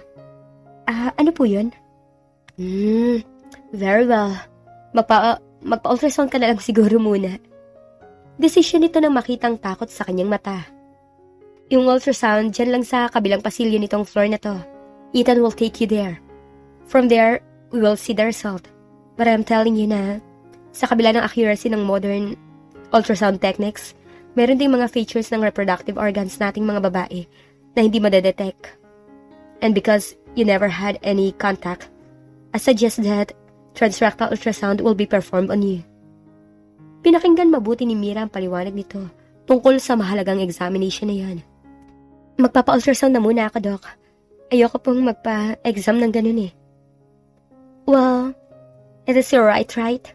As a patient and I understand. Paano po kung hindi malalaman sa ultrasound kung anong dahilan ng abnormal bleeding? At paano kung patuloy pa rin po akong duguin? It is up to you. But for now, ang may tutulong ko sa iyo, re-resetahan kita ng gamot na magre-regulate ng iyong monthly period at magpapabalik sa dati ng iyong cycle. I will also prescribe supplements for you bilang panangga sa bleeding mo. Sige po. Nang araw na yun mismo, natanggap niya ang resulta ng ultrasound. Makaraan ng 1 linggo, nakatanggap siya ng tawag mula kay Dr. Chang. How are you?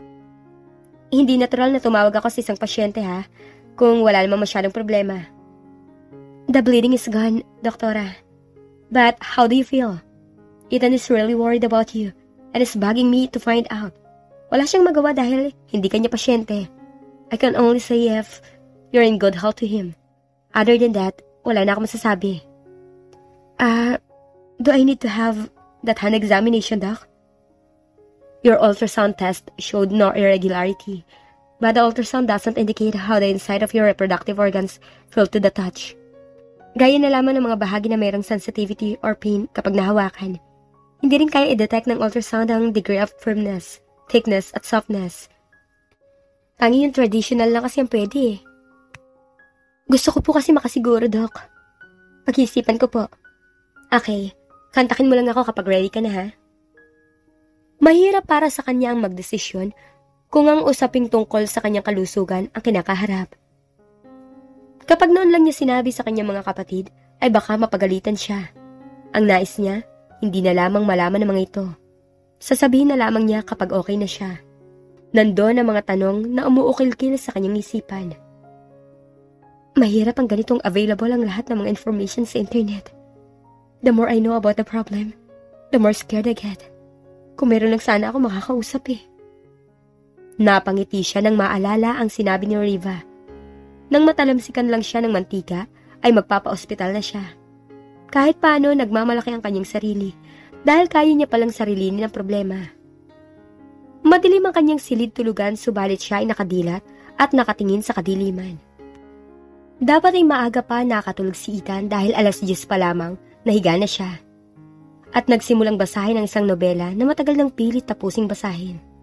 Hindi siya makapag-concentrate dahil si Mira ang iniisip, lalo pat alam niyang may problema ito sa kalusugan. Hindi rin niya maitanong kay Dr. Chang kung ano ang mga data na sinabi ng dalaga dahil labag yun sa ethics. It seems a long time ago when we kiss. Napangiti siya sa isiping mula nang matikman ang halik ni Mira, hindi na niya ninais na makapiling pa ang kahit na sinong babae. Nais sana niyang iporso ang pagligaw, subalit hindi niya maintindihan kung bakit sa tuwing magde-decide siyang puntahan si Mira, makikita niya itong may kasamang iba at napakasweet ng eksena. Ang kanyang nakita sa airport ay patunay lamang na matagal nang sabi ni Carlos, pwede kanyang halikan pero nasa iba ang kanyang isipan. Hindi pa naman malabo ang aking mga mata. Ano a couple when I see one. I should know dahil marami din ako naging nobya nitong nakaraan. Bulong niya sa sarili. Ilang beses na napadako ang paningin niya sa telepono, subalit isang babae lamang ang nais niyang makapiling. If only she'd give me a sign. Sabi niya sa sariling ibinaba sa ibabaw ng bakanting una ng nobela. Napabalikwas si Ethan nang marinig ang mahina ngunit matinis na kiriring. Sa kabilang panig ng kama, nandun ang telephone. Hello? Ethan? Nanlaki ang mga mata nito nang mabosesa ng tumawag. Mira? Pwede ba kitang makita? Nasaan ka? Nandito ako sa pinto mo. Hindi pa man natapos ang sinabi ni Mira, kagad nitong kinuha ang kamisetang nakapatong sa ibabaw ng silya. Nakatsinelas itong nanaog, at nang buksan ang pinto, nandun nga ang naghihintay na babae. Is there any problem? You can tell me anything. I will listen.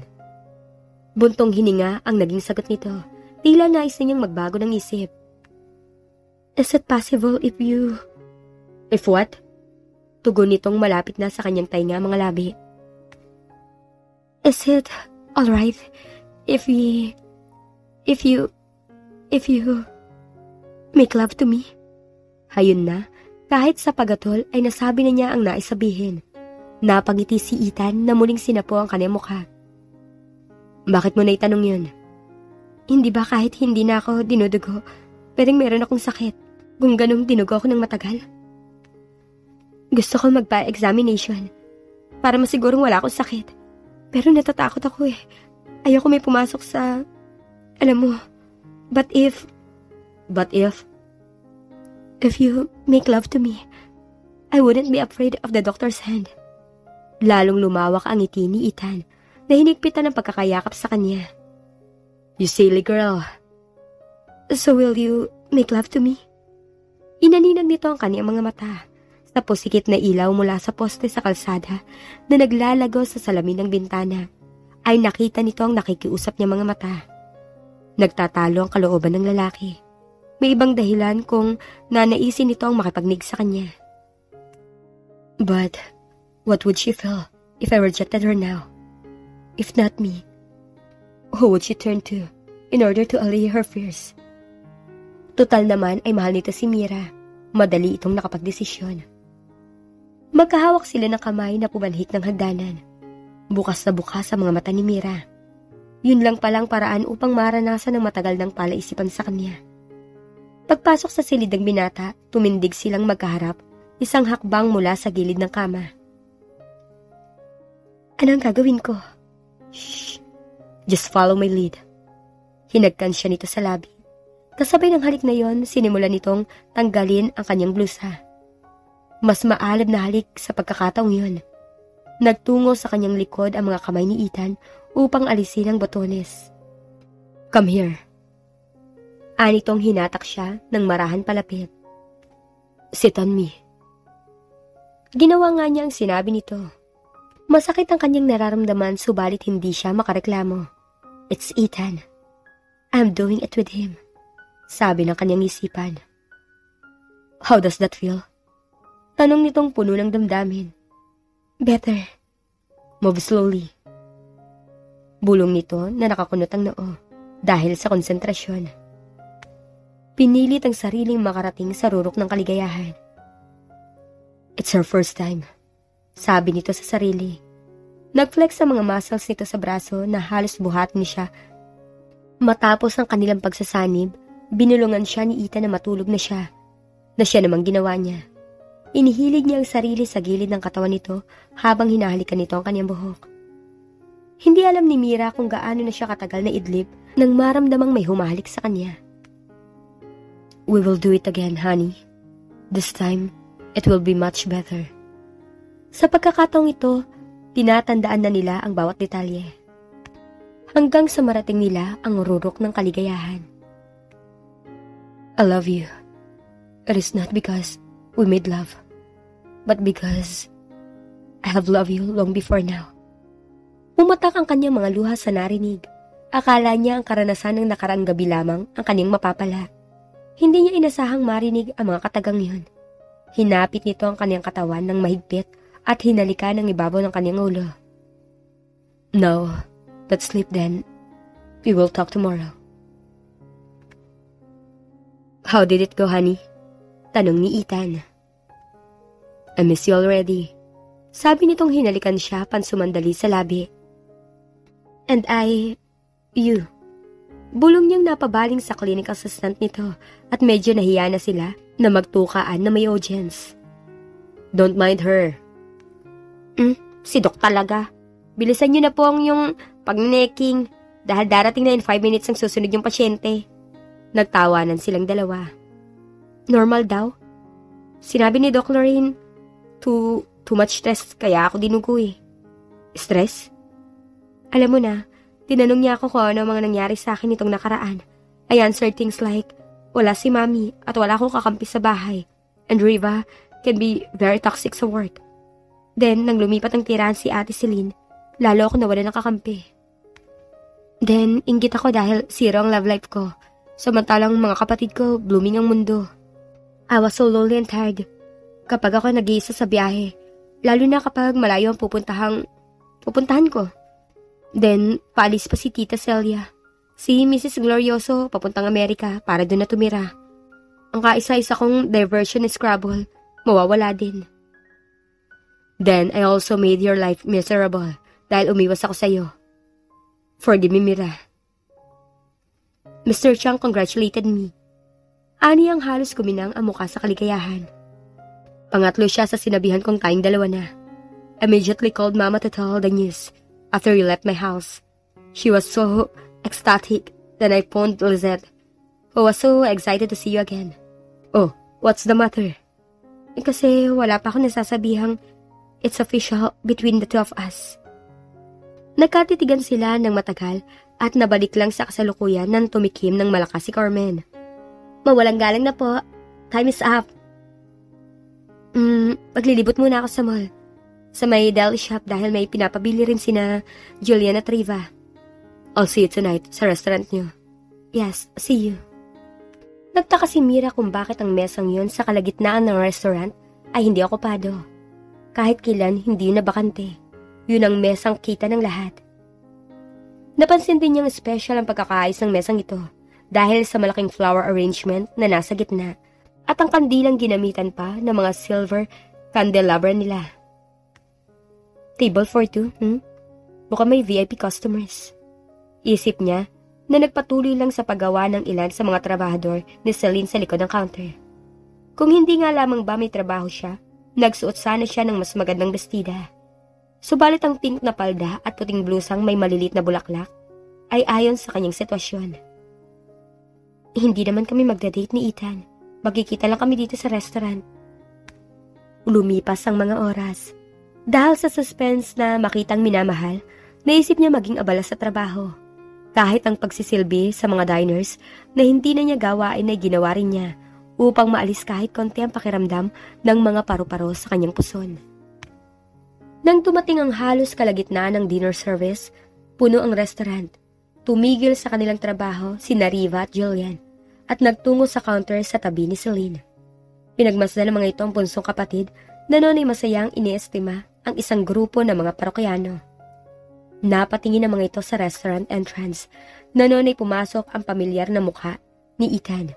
Halos formal ang bihis nito na nakaputing polo, itim na pantalon at blazer. Halos mapatingin dito ang lahat ng mga tao roon dahil sa commanding presence nito.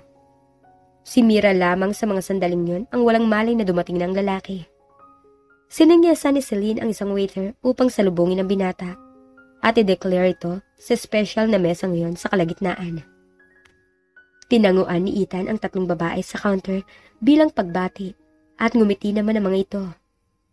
Si Mira na noon ay nakatalikod mula sa kinaroroonan ng kasintahan ay napatingin sa counter at nagtaka kung bakit nandun ang kanyang mga kapatid. What? Bukal ng kanyang mga labi na walang tunog. Itinuro ni Celine ang direksyon ng gitnang mesa at saka lamang siya napatingin. Napaawang ang kanyang bibig nang makita si Ethan na nakaupo ron. Natuliro siya nang kunin ng isang waiter ang kanyang maliit na notepad at isa namang waitress ang lumapit upang pahirin ng wet ones napkin ang kanyang muka. Makintab daw po yung ilong niyo, sabi ni Ma'am Celine. Bulong nito. Ninenervyos siyang naglakad patungo sa mesang kinaroroonan ng nobyo. Naasiwa siya dahil lahat ng mga taong naroroon sa restaurant ay sa dakong yun nakatingin. It's so gorgeous, aniya sa sarili, na napatingin sa kanyang suot nang makarating sa harapan ni Ethan. Nanon ay tumindig at ginawaran siya ng halik na malapit sa gilid ng kanyang mga labi. You look amazingly beautiful, darling. Bulong nito. Would you like a drink? Tanong ni Mira para lamang may masabi dahil nag-uumapaw ang puso niya sa kaligayahan. Don't think about anything. Think about us. Us? Yes, okay. Behave. Act maturely. Napatingin pa siya sa kanyang mga kapatid at napangiti siya nang makitang naka-thumbs up ang mga ito. Nang ibalik niya muli ang paningin kay Ethan, determinado na siyang ito na muna ang pagtuunan ng pansin. Is there something you want to tell me, Ethan? Ikaw ba nag-preserve nitong mesa? Oo, I told Celine I was going to propose to you. She was gracious enough to cancel someone else's reservation. I think ipinaliwanag niya kung bakit at pinangakuan ng libreng dinner bukas. That was lie. That was weak. Style ko yun. Ako lang ang mahilig itamper ang reservations dito. A taste of your own medicine, ha? These flowers, though, are not mine. Pero may ibang bagay ako ibibigay sa'yo. Napalunok si Mira. Really? Yes, really. But first, nais ko muna humingi ng tawad sa'yo dahil sa mali kong akala sa mahabang panahon. I was blind with jealousy. Dahil wala akong lakas ng loob na lapitan ka at ipagtapat ang nararamdaman ko. Hindi ako kagaya ng mga pinsan ko na malakas ang loob. Hindi ko nagustuhan ang kanilang mga usapan. They talk about you as if you're a piece of meat because of the reference to your name. You know, also believe what I saw. Masyado ko malapit sa mga lalaki na nito ko lamang nalaman na friendly relation lamang pala para sa iyo. Also ask forgiveness in behalf of my relatives. In the future, sasapakin ko ang mukha ng kahit na sinong magsabi na masama tungkol sa iyo. Will you forgive me, darling? Mira? Yes, Ethan. I forgive you. Pansamandali nitong binitawan ng kanyang kamay upang may kunin sa loob ng bulsa ng mamahalin nitong blazer. Pinaupo siya nito ng patagilid sa upuan saka ito lumuhod sa kanyang harapan. Napakagatlabi lamang ang kanyang mga kapatid sa nasasaksihan at nagyakap-yakap ang mga ito. Ang buong restaurant, pigil ang hininga na nanonood sa kanila. Ang mga waiters at waitresses, napatigil sa trabaho. Tumigil ang kanilang immediate na mundo upang sila'y panoorin. Gagap ni Ethan ang isa niyang kamay. Habang ang isa nitong kamay, hawak ang isang diamond solitaire na singsing. Mira Reyes, will you marry me? Sa mga sandaling yun, tila pelikulang pinapanood ng kaniyang mga mata ang lahat ng mga nangyari sa kanila ni Ethan. Nakakrus sa mga daliri ni Riva, Celine at Jillian, at hindi rin humihinga mga ito. Bago ako sumagot, matanong kita. How do you like your eggs in the morning? Napangiti si Ethan. 5-minute egg. Napatawa siya na bigla ring tinutop ang kanyang bibig. I'm sorry. I'm telling you now, I'm rubbish in the kitchen. I don't care. So, will you marry me? Have I said I love you? Yes, when you slept with me. Tumitig si Mira sa mga mata nito kapag daka at pumikit. Mommy, come home and teach me how to cook a 5-minute egg. Maya-maya ay dumilat siya at masuyong pinagmasdan ang mukha ng boyfriend. Yes, I'll marry you. Pinanood niya ang pagsusuot nito ng singsing sa kanyang daliri. Tumayo si Ethan upang siya rin ay patindigin, saka siya niyakap bago siniil ng halik. Ladies and gentlemen, champagne is on the house. Biglang anunsyo ni Celine. Nagpalakpakan ng mga customers. Ang pagmamahal ay hindi palaging tungkol sa kilig at halik. Mas mahalagang respeto sa sarili at sa isa't isa. Kapag natutunan mong mahalin ang sarili mo, darating ang taong magmamahal sa iyo ng totoo. Hindi dahil sa gusto ka lang nila, kundi dahil nakikita nila ang tunay mong halaga. Maraming salamat po sa lahat ng sumuporta sa istoryang ito. Sa mga likes, comments, and new subscribers. Sana po ay muli niyong subaybayan ang mga susunod na love stories na ibabahagi namin sa inyo. Thank you and God bless you all. Love, My Views TV.